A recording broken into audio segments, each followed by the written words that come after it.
কি হবে যদি আমাদের একটি মাত্র সূর্য একদিন ধ্বংস হয়ে যায়? মানুষ কি পারবে সার্ভাইভ করতে? চলে এটি নিয়ে নির্মিত আজকের এক্সপ্লেনেশন করা সিনেমাটি।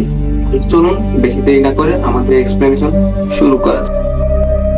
মুভির শুরুতেই আমাদেরকে আজ থেকে আরো অনেক অনেক বছর পরের দৃশ্য দেখানো হয়, যেখানে আমরা দেখি যে মানুষ ন্যাচারাল রিসোর্সগুলো ব্যবহার করে তাদের জীবন যাপন করছে। কিন্তু মানুষ তো মানুষই, যেখানেই যায় সেই জায়গাটাকে খেয়ে ছেড়ে দেয়। যাই হোক, তারা ন্যাচারাল রিসোর্সগুলোকে এত বেশি ইউজ করেছে যে এক সময় তাদের সবগুলো রিসোর্সই প্রায় শেষ হয়ে যায়, শুধুমাত্র একটি ছাড়া, আর তা হলো সূর্য।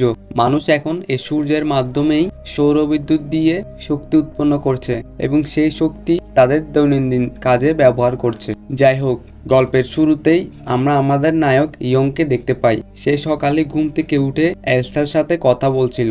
এখানে এলসা কোনো মেয়ে না, এখানে এলসা হচ্ছে একটি এআই রোবট।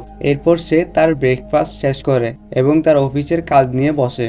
আসলে সে মূলত একটি হেলিওস নামক কোম্পানিতে কাজ করে। এই কোম্পানিটি মূলত একটি সৌরবিদ্যুৎ মেকার কোম্পানি। এখানে সৌরবিদ্যুৎ কোম্পানি বলতে বোঝানো হয়েছে যে সূর্যের মাধ্যমে যেসব জিনিসপত্র চলে, যেমন সৌরবিদ্যুৎ, ঠিক এমনই জিনিসপত্র তারা তৈরি করে। আর আমাদের নায়কও এই কোম্পানিতেই কাজ করে, আর তার কাজ হলো প্রতিদিন সূর্যকে পর্যবেক্ষণ করে সূর্যের সব আপডেট কোম্পানিকে দেওয়া। যেহেতু তাদের প্রোডাক্ট গুলো সূর্যকে বেস করে বানানো, তাই মূলত এইসব খবরাখবর তাদের প্রয়োজন। যাই হোক, আমাদের নায়কও ঠিক প্রত্যেক দিনের মতো আর্য সূর্যকে অ্যানালাইজ করে তার আপডেট গুলো কোম্পানিকে দেয়। কিন্তু আজকে সে সূর্যকে অ্যানালাইজ করার সময় কিছু একটা পরিবর্তন দেখতে পায়। যাই হোক, সেদিনের মতো সে তার অফিসের কাজ শেষ করে বাহিরে যায়, আর আমরা তখন দেখতে পাই যে বাহিরে প্রায় সব জায়গাতেই তাদের অর্থাৎ হিরোস কোম্পানির জিনিসগুলোই বিক্রি করা হচ্ছে। যাই হোক, সেই দিনের মতো সে তার বাজার করে বাসায় ফিরে। এরপর আমাদেরকে এরপরের দৃশ্য দেখানো হয়। সে প্রতিদিনের মতো আজও তার সব কাজ শেষ করে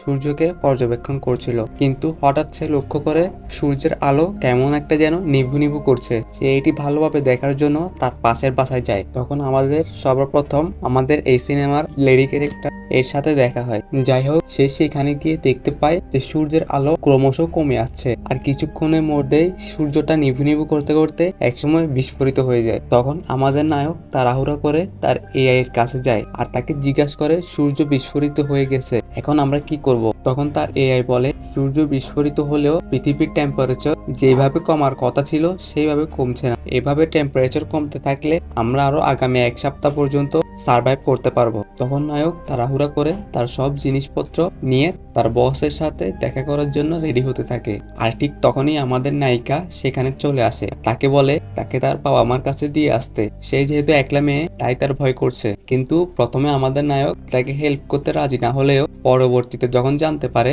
তার কাছে গাড়ি আছে, তখন সে রাজি হয়ে যায় এবং নায়িকাকে নিয়ে তাদের গন্তব্যের উদ্দেশ্যে বের হয়ে যায়। তখন নায়ক তাকে বলে যে আমি প্রথমে আমার বসের কাছে যাব, তারপর সেখানে সব কাজ শেষ করে আমি তোমাকে তোমার বাবা মায়ের কাছে রেখে আসবো। তখন নায়িকা বলে আচ্ছা ঠিক আছে, সমস্যা নাই, তুমি যেও। এরপর নায়ক গাড়ি চালিয়ে তার বসের বাড়ির দিকে যেতে থাকে। আসলে এখানে সে তার বসের কাছে যাওয়ার একটাই কারণ, সে মনে করে যে সূর্য বিস্ফোরিত হওয়ার পিছনে তার বসেরই হয়তো বা কোনো না কোনো হাত রয়েছে। কারণ সূর্য থেকে শক্তি জেনারেট করার যতগুলো প্রোডাক্ট রয়েছে তার 3/4 তাদের এই কোম্পানি থেকে তৈরি হয়। এমনও হতে পারে তাদের কোনো এক্সপেরিমেন্টের কারণে এমনটা হয়েছে। তাই সে এগুলো নিয়ে তার বসের কাছে কথাবার্তা বলতে যায়।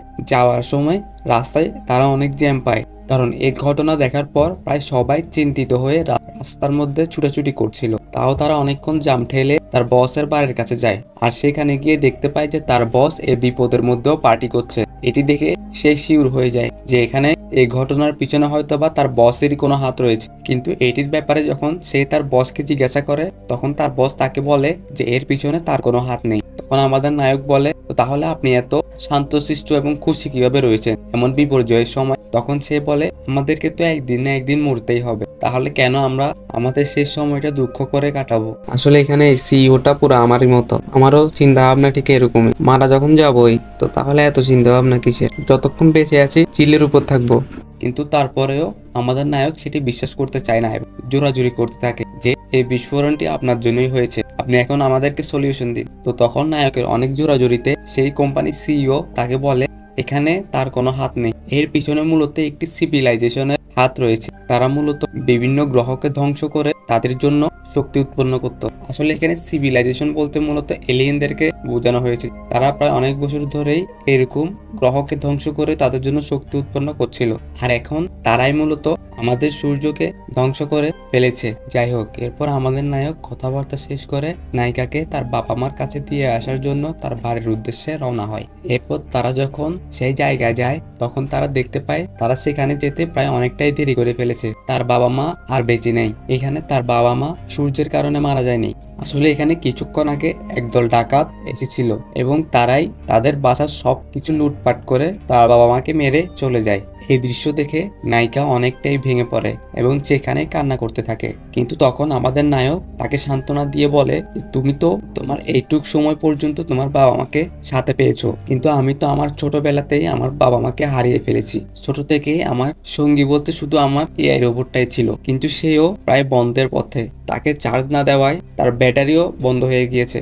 এইসব কথা শুনে নায়িকা নিজেকে শক্ত করে, কিন্তু এরপর সে দেখতে পায় যে তার বাবার হাতে একটি চিঠি লেখা রয়েছে। সেখানে লেখা আছে যে তোমরা ডিস্ট্রিক্ট 4 এর উদ্দেশ্যে রওনা হও, সেখানে বসবাসের উপযোগী জায়গা রয়েছে। তাই তারা দেরি না করে সে জায়গার উদ্দেশ্যে রওনা হয়, কিন্তু এর মাঝেই তাদের সাথে অনেক কাহিনী হয়ে যায়। যাই হোক, ওইগুলা বলে আর ভিডিও লম্বা করে লাভ নেই। এরপর তারা ডিস্ট্রিক্ট 4 এর উদ্দেশ্যে যেতে থাকে, কিন্তু তাদের যাওয়ার পথেই তাপমাত্রা এতটাই নিচে নামতে থাকে যে তাদের গাড়ি চালানোই প্রায় অসম্ভব হয়ে ওঠে। এমনকি তাদের গাড়ির গ্লাসও পর্যন্ত ঠান্ডায় জমে যেতে থাকে। তারপরেও তারা কষ্ট করে সামনের দিকে এগোতে থাকে, কিন্তু কিছুটা দূর এগোনোর পরেই আমাদের নায়কের শ্বাসকষ্ট শুরু হয় এবং সে সেখানেই অজ্ঞান হয়ে যায়। কিন্তু আমাদের নায়িকা মনে করে হয়তোবা আমাদের নায়ক মারা গিয়েছে। এটি ভেবে সে তার সব আশাই হারিয়ে ফেলে এবং নায়কের কাঁধে মাথা রেখে শুয়ে পড়ে। কি ভাবছেন এখানে মুভি শেষ? যাদের সাথে ডিরেক্টর রয়েছে তাদের কখনো মরণ হতে পারে না। আর ঠিক তখনই অন্য একটি গাড়িও ডিস্ট্রিক্ট 4 এর দিকে আসার সময় তাদেরকে দেখতে পায়